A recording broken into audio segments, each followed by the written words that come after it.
They say winning ain't everything. Well, we don't have them type conversations over here, man. Had that conversation with the losers. We trying to win at everything we do. Even in the loss, we don't see defeat. We see a lesson learned. Straight up.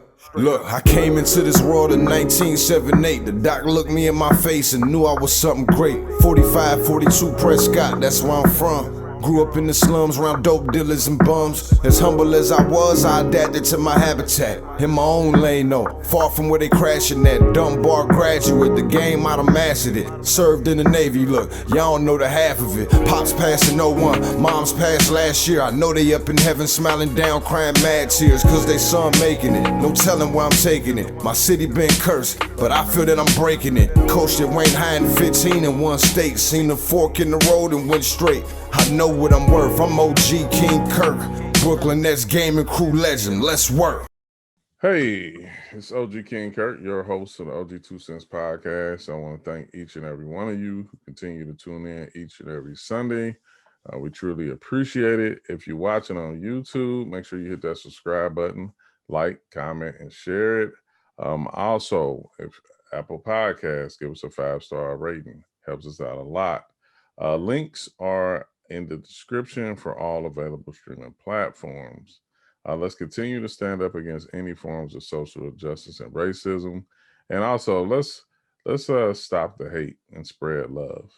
It's just that easy. So let's make that happen. Remember, this episode is brought to you by Zenni Blocks. Make sure to armor your eyes with Zenni Blocks Virtual Clear Blue Blockers. It's important to protect your eyes from the harmful blue light from your digital screens, so you'll have less eye strain, and that makes for better sleep and performance. Check them out at zenni.com/gaming or follow them on Zenni Gaming on Twitter. Follow them at Zenni Gaming on Twitter and Instagram. This episode is episode 55, getting to know Paul Guarino. I call him PG. I had the opportunity of meeting him through Renee Montgomery, as I met her through EsportsXTRA. So just the networking has continued through a very good cycle. But PG is the founder, CEO, and sports marketing manager for PG Sports. He also hosts the Average to Savage podcast, Remotely Renee, and Perfect Soccer. He has a host of professional athletes that include Renee Montgomery, Marlon Moraes, Kimbo Slice Jr., Crystal Dangerfield, Tremaine Williams, Brandon Copeland, Adam Erne, Jeff Adrien, and Jerome Cunningham. So I don't like to do too much talking. So with further ado, Paul Garino, how you doing today? Hey, appreciate you having me on. That was a great intro. Hey, I'll try, man. You're a man of many talents, so it's had to do my research, but I never like to talk too much because I like for you to just open up and tell your story and how you got to where you are today. Yeah, for sure. It's actually funny you said that because like the other day I just started like writing because like everyone always asks me like what I do, and it's like a wide variety of things. I literally wrote down like kind of like each thing what I do, like, but I didn't kind of realize what the titles were of things. Like, like so say like a podcast, like technically like editing and all that, and or like getting the people is like quote unquote called a producer, but like I don't call myself that. But like so I started writing down stuff and I was like, yo, I really am doing all this stuff. These job description type things, Yeah, I definitely can relate to that. Yeah. Yeah, exactly. So you want me to just like tell you about like how I started PG Sports, or yeah, just give us some background on how you got started. For sure. Yeah, so I started PG Sports 2011. This year is the 10th anniversary, so it's pretty crazy to me. So I was 19 when I started. I was in between my freshman and sophomore year of college. I was literally just bored one night in the summer. I created a Twitter page to tweet about sports, to not be on my personal page, like annoying my friends always tweeting about sports. And but I always wanted to be a sports agent, so that's another reason why I created it. And I believe originally I was gonna do just like a baseball page, but like thank God I didn't, because now that opened up doors that wouldn't happen if I was just doing only baseball stuff. Um, and then like I said, I've always wanted to be a sports agent, so I wanted to have a foundation for after college. Like thinking back now, it's kind of crazy. Like I was thinking like that, even though and like I never really planned for like future kind of stuff. Like I don't like when people say like, "What's your 5-year plan?" or whatever, because I like to take like life day by day and stuff like that. Um, so yeah, I just created it just to have the platform. Just to have a platform like after college, and then I just started basically became apparel brands. And then I just started doing influencer marketing before influencer marketing was a term, and just sending it out geared to pro athletes, like annoying them on Twitter and social media.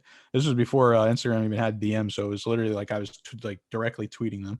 Um, and then from there, just building the relationships with the athletes, and pretty much getting into more of the marketing and just like all the aspects, just like going back to what I was saying, like jobs I didn't even know what I was doing that were jobs, and handling people's social media stuff, and building brands, and getting exposure through like podcast. Now everything is podcasting, but articles back then and things like that. And then just keep on growing and growing. Like, so every year I always just like kind of reflect on the year beyond. Like, so right now I'd be like, oh, what I do like last year, just to see like, and I'd be like, oh, like I really did make progress, but I didn't even really realize it. Okay, where did you grow up and where did you go to school? Yeah, so I'm from West Haven, Connecticut. I went to school also in Connecticut. I went to Sacred Heart. Like I talked to you the other day, I know you just became the advisory board for the esports, so congrats again on that. Appreciate Um, it. so yeah, I went there for undergrad and grad school, sports management undergrad, and sports communication and media for grad school. Okay. Like, the one thing I wonder is after I started linking everything together and seeing what you did, one of the things that you did overall, like how, like, does most of your clients approach you, Mm-hmm. or like do you like reach out, or how does that work? Yeah, so I mean, going back to like the clothing, I think it was just kind of organically, like even with Renee, like she was the first female athlete to wear it in like 2012. Like I just sent it to her because I'm from Connecticut, UConn, all that stuff. And then I just built relationships with them, just sending them gear, and then they probably just saw what I was doing and things like that. But I'd say it kind of like goes both ways. Sometimes we just like work together without even like knowing it. Like another example, like Marlon Moraes, he was one of the guys I already had wearing my gear, and I was working with him, Mike Kimbo. They were training together, and I just tagged him in the picture also.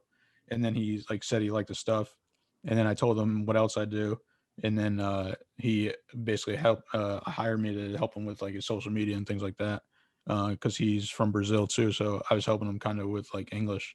So that was a whole different type of thing that I never really thought I'd be doing either. Gotcha. So I'd say, to answer it, I'd say it kind of works both ways. Now more so, like I think just people see like who I'm working with, and then it might be like kind of referrals, just like word of mouth. Like everyone always says, like word of mouth is still like the most powerful thing. So yeah. Okay. Like you say, you started when you was 19. Yeah. Like, how did your parents feel about Mhm. what you were doing, and like how supportive were Yeah, so I mean, they're always been supportive. I don't know if they know what I do still to this day, but I just keep on. It's hard to explain. Like a lot of people just think I'm still doing clothing, which is false. But I mean, that's how. I mean, obviously, that's what it look like. Maybe that's what it looks like, but I think more and more people are starting to realize. I'm redoing my website right now, so then that will be more emphasis on that. So people will realize that. Um, but yeah, they always been supportive. I remember, like I started a Kickstarter to just basically do like a pre-order of all the gear, and they always been supportive of me doing all this and entrepreneurship and things like that. you? Between being the founder, CEO, and the sports marketing manager, like how much work do you outsource? Do you Mhm. do the most of the work yourself, like editing, like everything like that? I mean, is that mostly all you? I'd say like the majority of work is me, but like I have some freelance graphic designers, and I haven't for my podcast. I used to have an editor for the audio, but then I started doing the video, and I still do that. But kind of looking for somebody to take that over. So yeah, most of the stuff I'm still doing, but yeah, like as you grow, you kind of have to outsource more. Right. Now, leading into that, Average to Savage podcast, I mean, you've had on a variety of guests. Talk about the podcast and like the guests that you have had on. Yeah, for sure. Well, we had OG King CURT on. So yeah, I started the podcast Average to Savage because I just always loved listen to interviews, and 2017 I did research for probably like 3 months, and then in 2018 I finally launched it, and then I just was like kind of just like looking at everyone's stuff, and I didn't want to name it PG Sports Podcast because I didn't want to only interview athletes or get that perception of that. So that's why I just came up with the name Average to Savage, and now I interview like everybody. So like for example, like I interviewed Ben Baller, Dogface, the guy from TikTok, like the founder of Starter Brand, David Beckerman. That's probably like one of my favorites. I always tell people just because it was cool because I actually got to meet him and things like that because he's from Connecticut. And then obviously I work with WNBA players, so I like highlighting them and getting all of them on too, especially like when the season's coming up, help them promote themselves. So yeah, just like a wide variety of things. And I even had like random ones on, like I had like actors on from like Ballers, and I had like a DJ on, I had like a mental health worker on one time. Like it's pretty much like anything. Yeah, I like the concept, like, you know what I'm saying, Average to Savage. I think when people look at podcasting or your typical podcast, they think that it's all about the high profile celebrities and things of that nature. But it's tons of people that you can highlight there to inspire people that you know, listeners and the viewers and stuff like that. That's how I kind of look at mine, is that it puts people on a platform to be able to help other people who may want to come down, who want to travel down the same lane and get some advice and different things like that. So yeah, even like I would say even less known people get more views for me because they're sharing it to their network, and maybe because they probably don't do as many interviews. So that's why it's always like cool to see. And even like it's crazy that you said that too, because like obviously everyone has a story, but like I even thought about making another podcast of just getting like totally random people on, because it's like all the people that I meet and just like email and stuff, I'm just like, this is like crazy. Like this is crazy. Yeah, that's what I do. I mean, even I don't know. I think I'm intrigued in general just with having conversations with people and learning more about them. I can see somebody doing something that I think is interesting, and the beauty of it, of having your own show, is that you're like, hey, how about you come on my show and talk about what you do, and in the process you get to learn more about them and things like that. So it's definitely been helpful to me, not only professionally but personally as well. You do remotely Renee with Renee Montgomery, Mama Snook, and her sister. I love the concept. I love Renee. I mean, everything she stands for. She's been on the podcast, big ball of energy all the time. Like, I mean, you know, actually when I met her, like unknowingly, like she helped me more than she knew, because I needed like a boost of energy and life and everything like that. And she breathes that each and every day.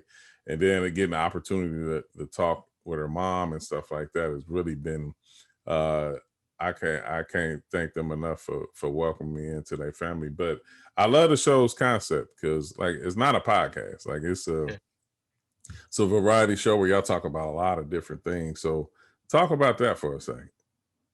Yeah, I mean, so it's kind of funny because everyone just kept on asking Renee to like start a podcast, or is she going to start one? And then this kind of just came about. We finally launched it in December. Probably, I would say probably don't launch a podcast in December because of all the holidays and stuff. So that was a little challenging, but we got through that. Yeah, so it's definitely been, I think it's pretty unique to, you know, first of all, have 3 African American women and then me. Like, so it's kind of, yeah, I think that's pretty unique and different. I don't really know any other show like that. And then obviously them all being related, then it's just me. I'm like the oddball. So I think it's pretty funny in that concept. And I think just I mean, obviously like I knew them already, but now obviously we know each other more.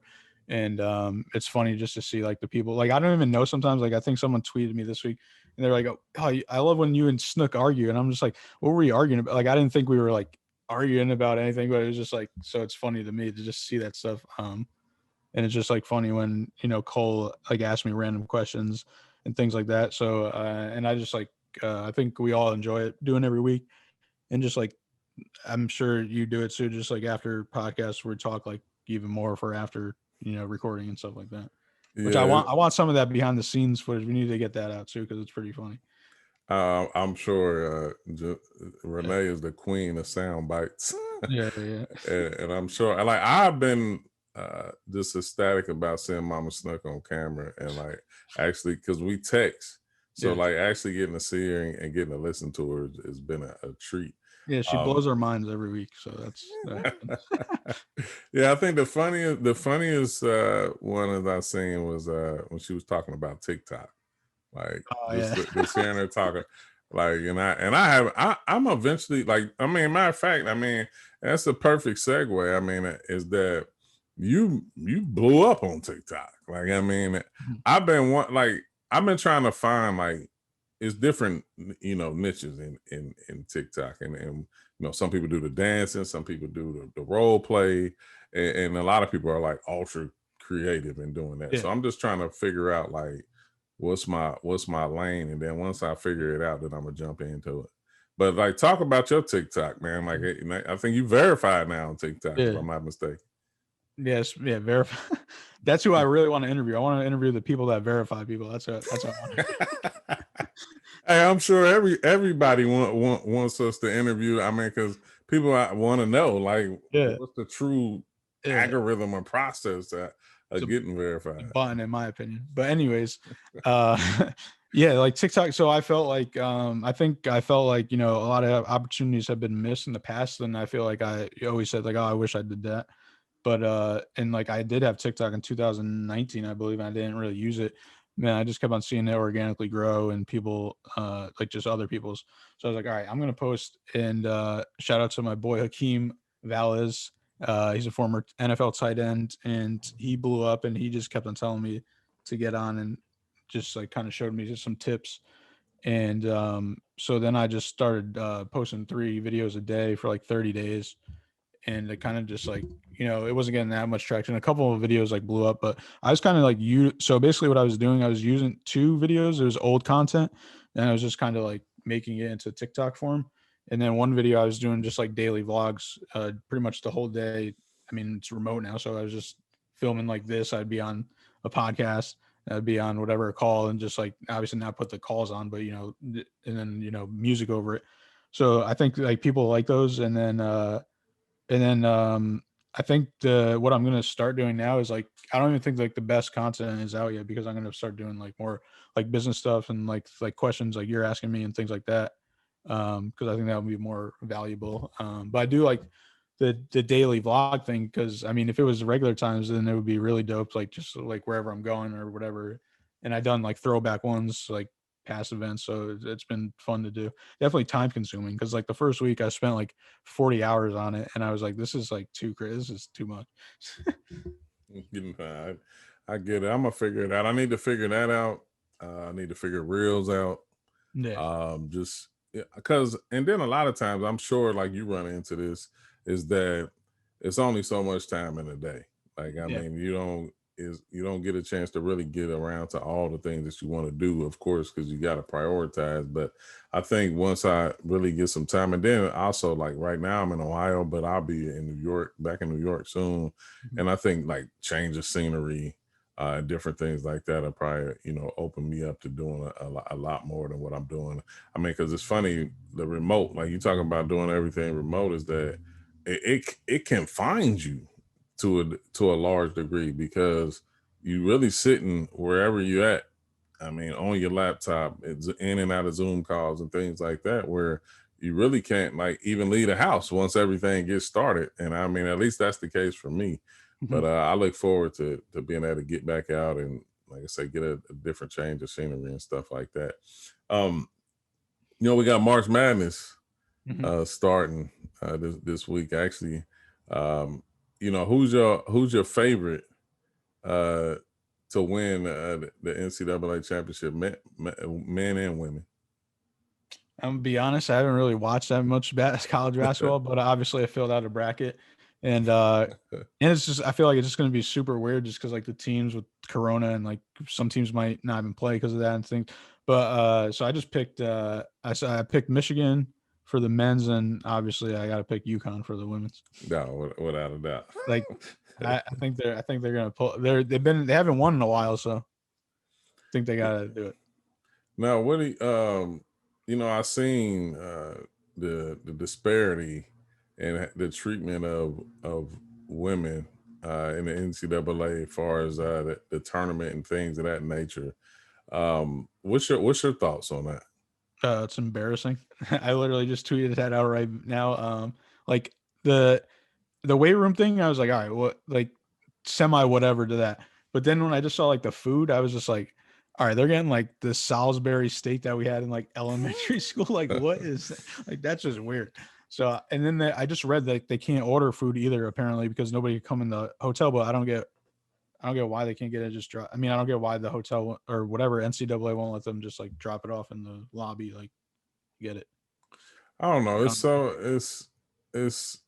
I don't know. So like I had put on my Facebook page not too long ago, like some things I just don't understand. Like, I mean, it doesn't seem like a hard concept to grasp when you talk about treatment of people. Like, I mean, it's just like you wouldn't want to be treated like that. You wouldn't want to like, I mean, so I don't understand. It really was, it was shocking, but unfortunately it wasn't shocking. I mean, if you get what I'm saying, I mean, because it's stuff like, it's been stuff going on for longer. And the thing that I've learned throughout everything, and especially during the pandemic, and especially through all the, the activists out here working there, women have always been stand up and on the front lines of any and everything. And the fact that, I mean, it's not always respected is sad to a degree.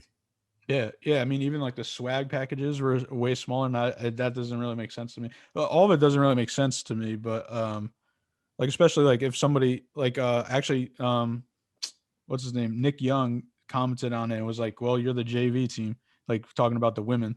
But I'm like, they can't get the same food. That doesn't make any sense. And yeah, like the swag packages, and I put out like something like a stat.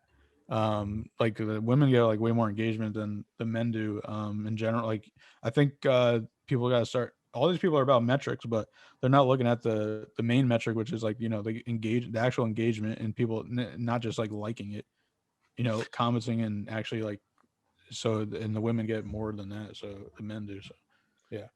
I mean, for me, I mean, lastly, for to speak on it, is that we come from women. Most of us have, sisters, aunts, I mean, so, grandmothers, like, I mean, it's just like, I mean, respect the women. I mean, give them more respect than what that we have as a nation.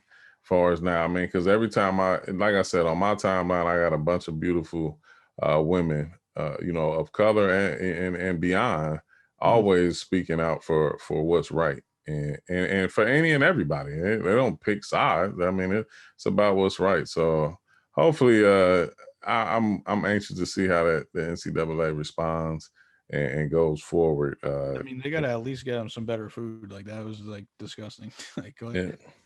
Yeah, exactly. Now, while we're talking about hoop, Last Chance U came out with their first series of basketball. I mean, it was probably everything we wanted and more. Yeah. I didn't know what to expect initially. Me and you did reviews before on Last Chance U, but obviously it was football, and that was even one of my more favorite series. And then it happens to be in LA again, you know, with Coach Mosley. I mean, let's talk about your thoughts about Last Chance U basketball. Well, I'll tell you, last night I thought about it and I was like, yeah, I want to watch it again. Right. So yeah, no, at first it was slow. I feel like every show I ever watch is like, like I slowly get into it. And then like by the second or third episode, I was like locked in. So yeah, I really liked it. And like at first too, I was thinking like, cause I didn't really know about that much about JUCO basketball. So I was just like, cause I knew that, like, I was like, do players really go to JUCOs like that or high level ones? So that was cool just to see like versus the football one. And just like, obviously all their stories are always, I like Greg Whitley, the producer, director is just like a beast. Like I tweeted the other day, like like the way he just like story tells and everything, like breaks down everybody's story. I think it's like really dope. Like, and you got to remember, like these are like these people never been on camera like that before. So it's like crazy to see like that high quality of work and them being like comfortable with them. Like these are people that they never met, like, and they're comfortable talking with them about all this like serious in-depth stuff about their lives. No, I mean, I agree. I think it's always perfectly put together. Like I don't have any complaints about the any of the Last Chance U's. The only thing now is I'm like you. I'll probably end up watching again. I'll probably as a team when before we start our season, we'll probably sit down and watch it together, whether they watched it or not. But it was powerful. I mean, and really that's the nature of coaching is that, how involved and how much he cared about his players. I mean, and beyond just the game. And I think even you see like the JUCO route is always been a no holds bar type of deal, because a lot of times like what wasn't shown that's typical. JUCO, they have anywhere from 15 to 20 players, and you scrapping to get playing time and to get out, because like I said, it's survival of the fittest. Everybody's they're not trying to stay there. They get there to try to get up out. I mean, Joe Hampton, I mean, a phenomenal story, and they didn't give up on him, and I mean that's the key when you're in a position like that. And now he's moved on, didn't have a bad season at Long Beach. I mean, so who knows what we'll see from him in the next couple of years. I think the ending of it, like, that caught me off guard. Did that catch you off guard? Yeah, a little, because like in the timeline they weren't ever saying like the date or anything. But I kind of figured, that's why I was kind of confused. I was like, so this was recorded in 2019-20 season. So then it made more sense to me that it was like, March was coming up and it was the end of the year. And like it's kind of weird because the camera crew probably didn't really know anything about it, like just in general, like because they were going through it like everybody else. Yeah, I mean, I don't know, like it hit. I mean, it hit me. And it's funny because like now that I'm older, and like I see like a lot of the pressure that kids are under that participate in athletics. It doesn't even matter the sport, and like you see them like go through a bunch of trials and tribulations, and then get to the point where they have a shot at receiving a great amount of success or accomplishment, and then it kind of like being snatched, and then like you can see some of the more emotional type players like Joe Hampton, like, but then you see him crying, and then you remember like he's a kid, like I mean, and that part, like that whole scene got to me, because at that point, you can lose a lot of kids, like, because that's devastating. Like they worked hard to get there and then not be able to play. And then obviously in JUCO ranks, you need all the exposure you can get. I mean, and now it's even worse. I mean, because you got the transfer portals, and some people utilizing their extra year, and it's a lot of moving parts going on with NCAA now. So you really trying to get the do what's best for you and your future. Also, just like you got a lot of kids coming out of high school, like with Team Ignite in the G League. Like, I mean, so it's just it was tough to watch, but like I said, it was a great series overall. I think it was Deshaun, the guard.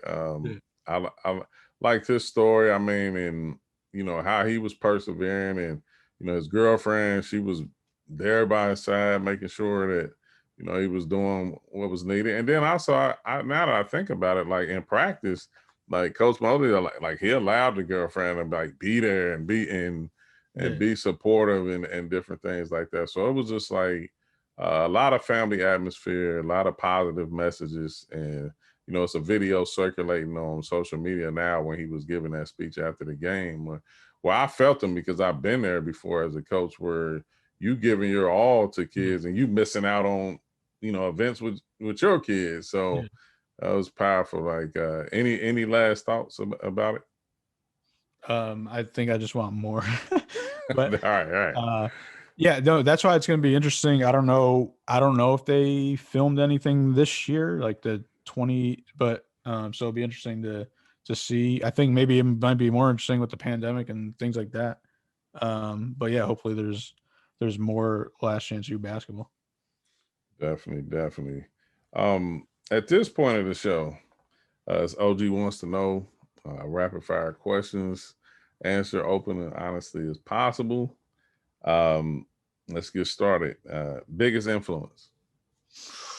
Ooh, I just have to say, I don't think it's a person. I think it's just like all the things I experienced in my life, and just like seeing things, and like that's what influenced me, I would say. Okay. What motivates you? Probably just being successful and just like taking care of my family. Okay. Favorite sports moment of all time?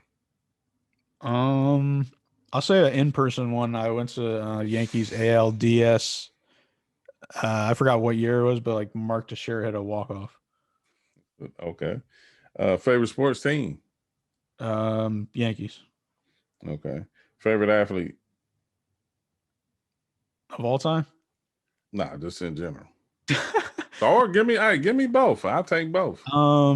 I mean, growing up, like I said, a Yankee fan. So growing up, my favorite athletes were Chuck Knobloch and Alfonso Soriano. Okay.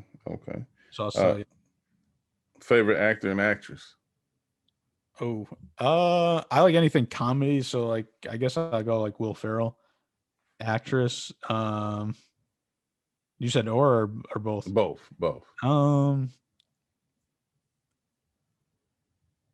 I don't know. I don't got one. Celebrity crush? I don't got no celebrity crush. Favorite movie of all time? Harold and Kumar Go to White Castle. Oh, that's hilarious, man. Favorite thing to do when you're not working? I just like I like social media. I like watching new things and like learning about different type of things. Okay. What would you be doing if you wasn't doing what you're doing now? I don't know. Maybe working for like a sports team. That's about it. Okay. What's next for PG? Just growing more. Building up clientele. Just working with more brands, building relationships. Pretty much the same thing that I've been doing. Just growing, like trying to grow and grow. I think things are changing more because people now are more receptive of what I'm doing and trust me more. I think that's like probably like the biggest thing, which is cool to see too. And just like working with past brands, I think then they see the value. Even because I feel like I always work with like underdog athletes or up and coming, and they might not see it then, and they see it a few years later. Got you. How can people follow you and what you do? Yeah, so you can follow me PG at PG Sports. My personal one is at PCG7, and my website is pgsports.com. Cool. I mean, grateful to have you on the show, PG. Always a pleasure. Definitely, I'll be in touch. And I wish you well in everything that's coming to you. Yeah, thank you again for having me. Appreciate it. No problem. Just for everybody who tuned in for this episode, remember, if you watched on YouTube, hit that subscribe button. Also, you can find us on Apple Podcasts, Spotify, iHeartRadio. Remember to follow us on social media at the OG2CENTS podcast. That's on Facebook, Twitter, and Instagram. Follow me on social media at OG2CENTS, and that's Facebook, Twitter, and Instagram. You can also go to www.ogkingkurt.com for everything OG King Kurt and the podcast.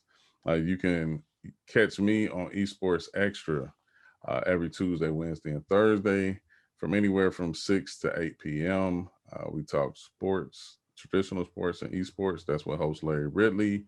The crew, Kelly Wells Brinkley, Antonio Williams, Darwin Royale, Kevin Mamuzet. And like I said, that's every Tuesday, Wednesday, and Thursday from 6 to 8 p.m. on twitch.tv/compete forever. Shout out to my team, Cy Evermore, Box Graphics, and Strider Visuals for continuing to make the OG2CENTS podcast better than I could alone. And remember to make sure you catch next week's episode. And if it makes sense, it's an OG2CENTS. OG out. Put this work in, fellas. And much, much, much love to the entire 2K community for always showing me love. Without y'all, we wouldn't be here. Yeah.